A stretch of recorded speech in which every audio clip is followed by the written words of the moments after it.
Hey everybody, welcome to this week's edition of Get Seen, Be Heard. We are in for a really special treat. We have with us my friend Tammi Leader Fuller, who has been in the television industry for 35 years. I'm going to let her share her resume with you, but with the Today Show and all kinds of other shows. So we're going to find out how to get on television. So welcome, Tammi. Hi, how are you? It's nice to see you.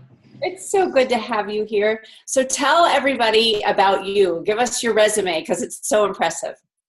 Well, I'm actually not in the television business anymore. I left TV 2 years ago. I run empowerment camps for women now. It's called Camp Empowerment, and I have taken all of the experts that I have pulled together in all my years of TV, the smartest women I know, and brought them together to actually help women get happy again.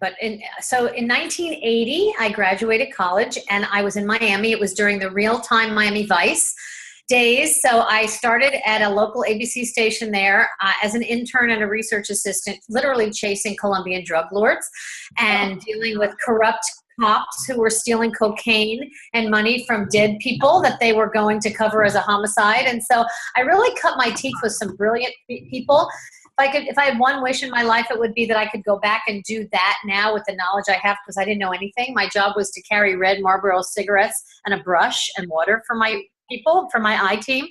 But so I spent a lot of years in investigative producing. I did a lot of local corruption stuff. There's corruption everywhere. And it was in the old days when you could really go out and fight for the people. It's a whole different ball game now, as you know. But so I spent 20-something years in local news, a little less actually, and then I went and worked at the Today Show out of our Miami bureau. I covered Central America when people cared about places like Nicaragua and Iran-Contra and Panama and all that.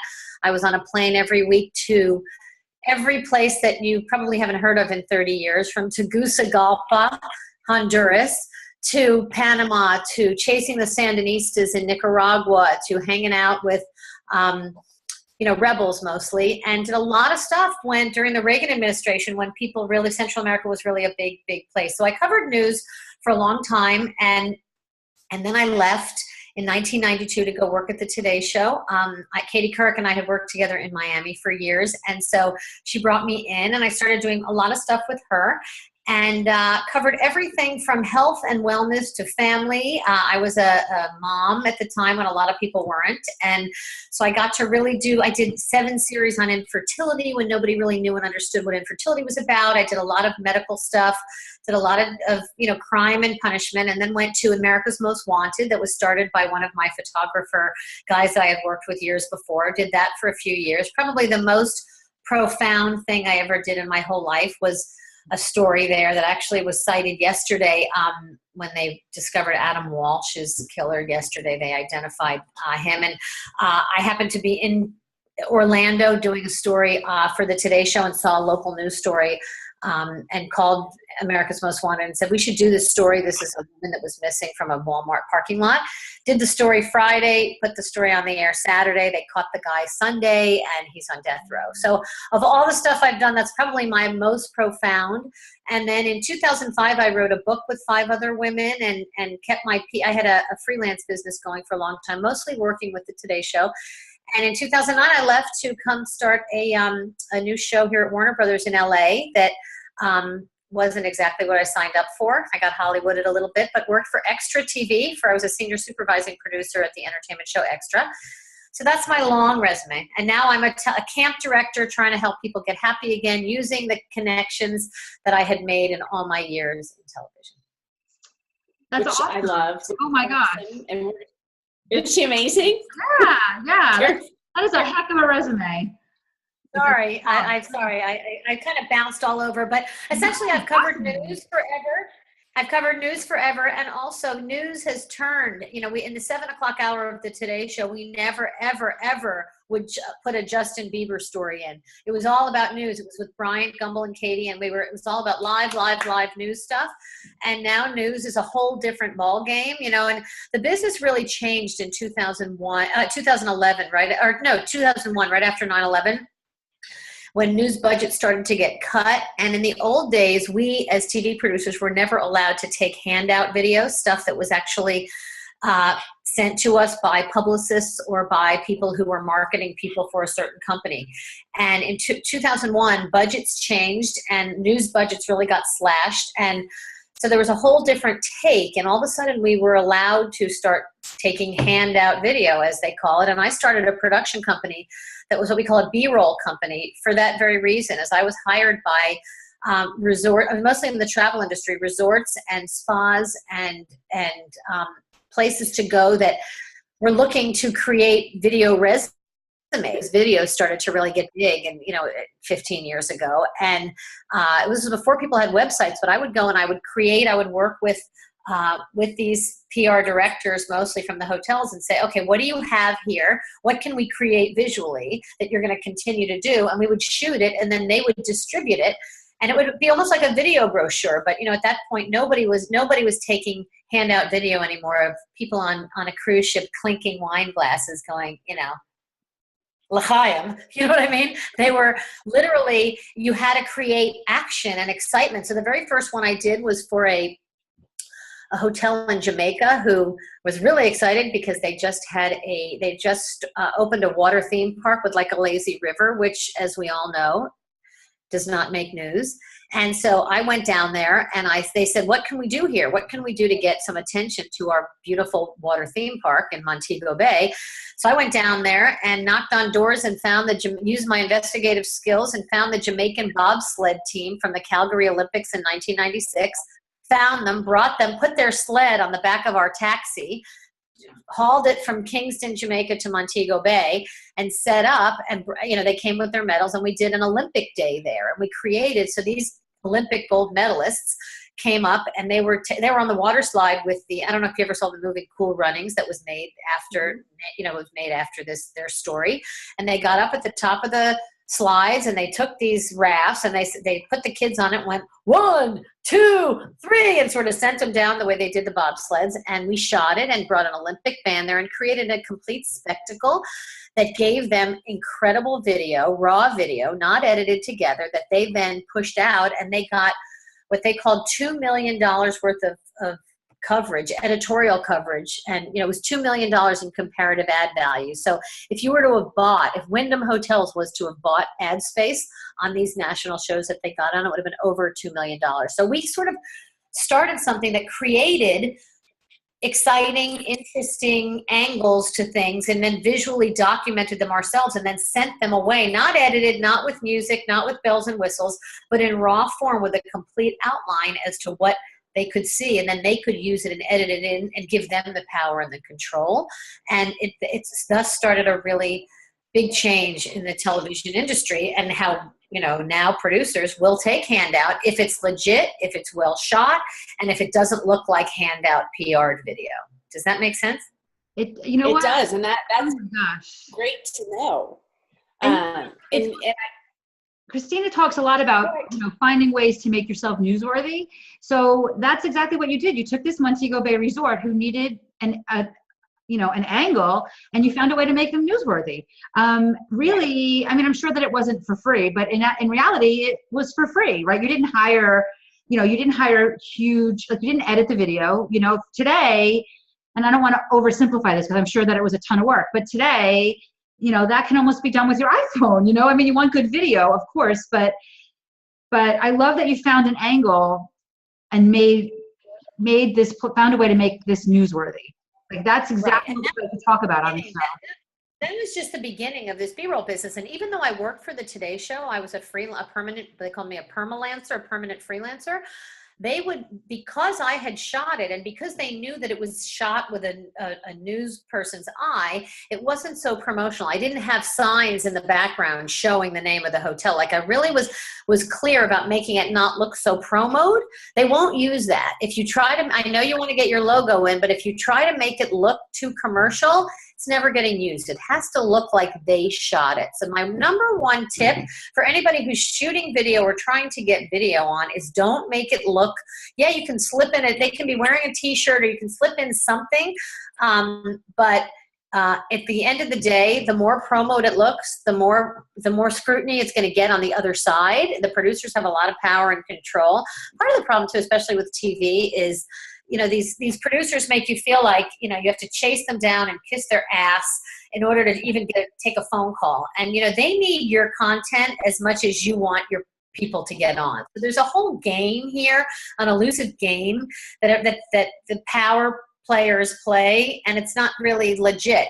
As a producer for years, I had a couple of really good, only 2 or 3 really good PR people that I trusted, who, when I was in a bind and I was stuck and I was doing shows all day, and I would call them at 10 o'clock at night and say, okay, I need the mother of a child with eating disorders who is being bullied. And I could call my people, and they, even though it may not have been their clients, they saved my butts. And when they when they did that repeatedly, when they had something that might not really be newsworthy, I kind of found a way in a Mother's Day gift guide or something to help promote them and plug their people, because it's a give and take, and it's all about relationships. And I really, if you've been on a show or you've done something with somebody and you have a relationship with them and they don't think you're trying to, take advantage or really overly plug, that's where they'll call you and say, hey, I'm doing this, and do you have a client that could cover that?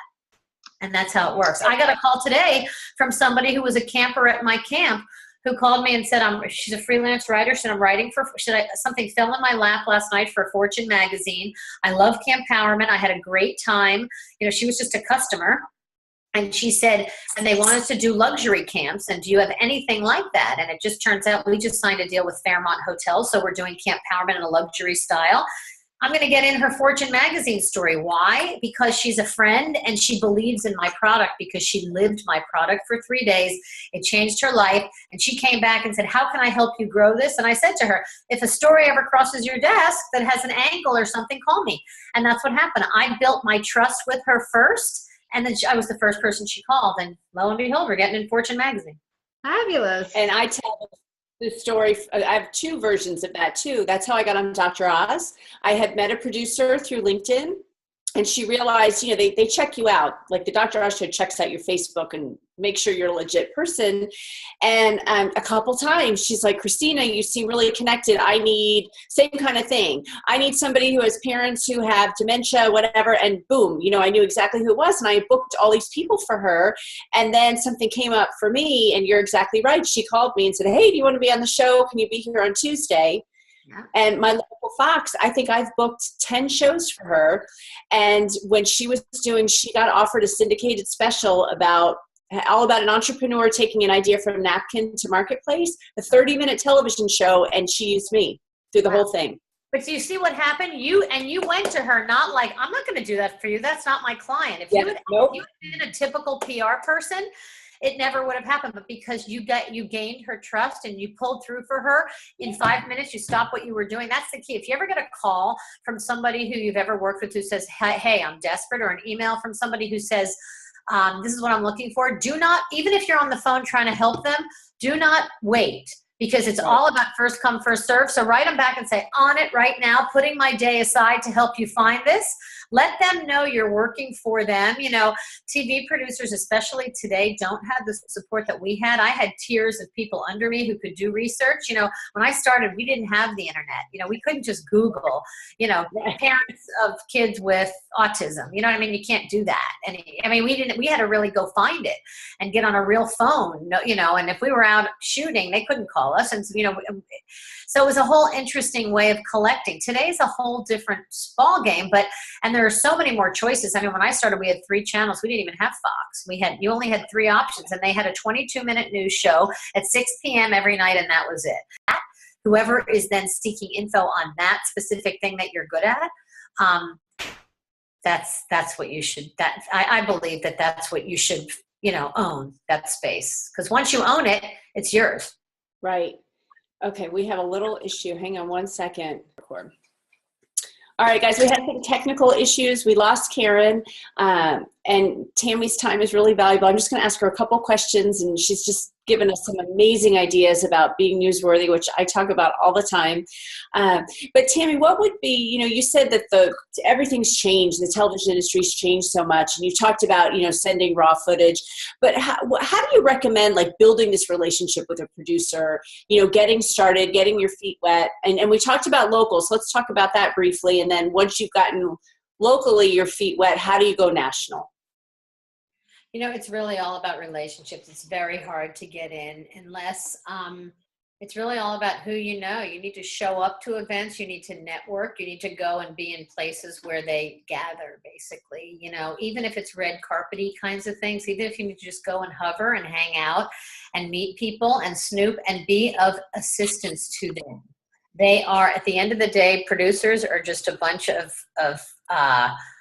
overworked, you know, non-supported people who have deadlines to make and who need assistance, because we as producers make stuff up every day from a blank piece of paper. And so if you can really build personal relationships with some of these people, if you're a PR person, there are Facebook groups, there are networking events, there's one called Media Czars. Do you know what that is? I don't. There's a Facebook group. It's a closed group, but they call it. It's a group for publicists who like other publicists, because a lot of publicists don't like each other. They're very backbiting. But I would recommend, you know, networking with other people who do what you do, because when they have an opportunity that crosses their desk and it doesn't work for them, they'll fill it with you. You know, they'll call you and say, hey, you got anybody for this? That's really the most important thing. Oh, hi, Karen, you're back. All right, Karen, we're just wrapping up. So we're recording, and we just asked Tammi a couple questions because she's got to go. So she's giving some final tips on how you get connected to producers. Okay. So I really do think, I think the first start is it's easier to connect with other publicists and PR people who you've met and seen when you're out on the scene and doing things. So I would start there, because that's where they're the ones who have the relationships with the producers. And if they can save, you know, the day for those producers, then they already have their cell phone numbers. And so then they'll get an email or a call that says, hey, I'm looking for this and this and this. The way to really build a relationship with the producer is to save their butts when it has nothing to do with you or your client. If you can do that like you did, Christina, with Dr. Oz, one day they'll hold it in the back of your head. It really is a tit for tat business. If you and don't ever assume that any producer ever owes you anything. You need to really be respectful of, if you get mad because they pick somebody over you because they like, even though you have the same product, if you say to them, what happened? Why didn't you call me? They're not going to ever call you again. There's a power BS thing that goes on, especially with producers. They have control of something that's very valuable. It's called air. And once you can control what goes on air, it really it gives them a false sense. But they many times they have, I know in the entertainment shows, I was called, I ran the weekend stuff, and so these celebrities who overdose and do really stupid things, they don't do it on Wednesdays. They only do it on the weekends. And so I was always in charge. And every Sunday morning I'd get a call that, oh, Heath Ledger overdosed, or Paul Walker got into a car crash and he's dead. And, I would have to go. Sorry? I said, and then you need experts, right, to talk about it. I need people who knew him, and I need people who could tell stories about him. So then I got on the phone and I would call people I knew. You worked with this one. You worked with them on this movie. What's the craziest thing? Most of the time they don't want to talk, but they can send you to somebody else. And so at the end of the day, it's about figuring out how to get very quickly someone who can help give you a great story. And if you happen to be on that list that gets those calls or those emails, and that's what you need to do when you need a producer, you need to say, look, I represent XYZ, but I know everybody in this town. I've lived here 30 years. And if you need anything, call me. If you want to know if this story is true, if there's a kid who was killed in an explosion in a biology lab in the school, call me. My kids are high schoolers. They know people in every school. A lot of these producers in these markets are transient and they don't have connections to the community. And that's a really good way, is to use your community ties and connections to help them with stories that have nothing to do with your clients. Because once you bail them, they will remember you. Unless they're not good people, but most of them really are. Most of them really have really long memories. They remember, wow, you're the one who saved my butt on this and this and this. And I'm on a lot of emails with some reporters who are always looking for. I have a girl from the Chicago Tribune who sends out 3 times a week. I'm looking for XYZ. They can't live in Illinois. because I guess something with the Tribune, they have to be national, but this is what I'm looking for. I'm looking for someone who has a vitamin D deficiency that never that's in the sun all the time. I'm looking for someone who, is working with their husband. I'm looking for whatever it is. And I check it, if there's somebody I know, I always connect her. When I get her emails, I always read them.